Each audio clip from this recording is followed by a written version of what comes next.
శ్రీ మహాలక్ష్మీదేవి. లక్ష్మీదేవి గురించి వివిధ కథలు పురాణాలలోనూ ఇతిహాసాలలోనూ ఉన్నాయి. శ్రీ మహావిష్ణువుకు సృష్ట్యాది నుండి లక్ష్మీదేవి తోడుగా ఉందని, ఆమె నిత్యానపాయిని, లక్ష్మీనారాయణుడు వేరు కాదని చెప్పారు.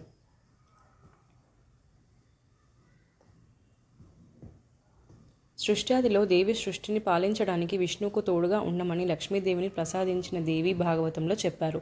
ఒకసారి లక్ష్మీదేవి విష్ణువు నుండి వేరు కావడం వల్ల విష్ణువు శక్తిహీనుడయ్యాడు. అప్పుడు బ్రహ్మ ఆనతిపై భృగు మహర్షి తపస్సు చేయగా లక్ష్మీదేవి భృగు ఖ్యాతీల కుమార్తెగా జన్మించింది.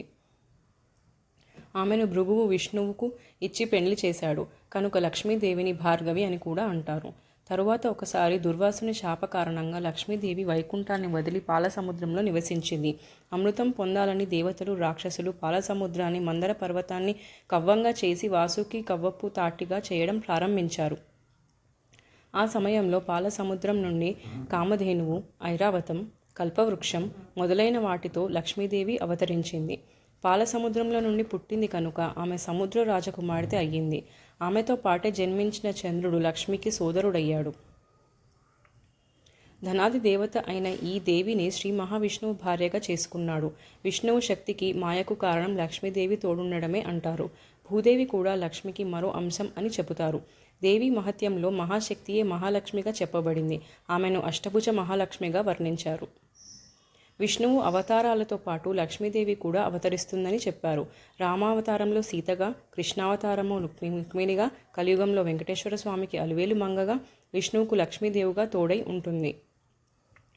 లక్ష్మీదేవికి వివిధ పేర్లు.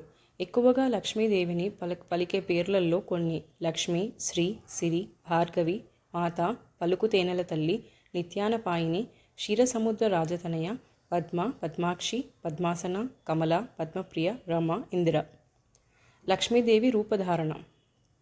ఎక్కువగా లక్ష్మీదేవిని చతుర్భుజాలతోనూ ధనకుంభంతోనూ పద్మాసనగా, పద్మలను చేతబట్టి సకలాభరణ భూషితయ్యనట్టుగా చిత్రించబడుతుంది. లక్ష్మీదేవి వాహనం గుడ్లగూబ.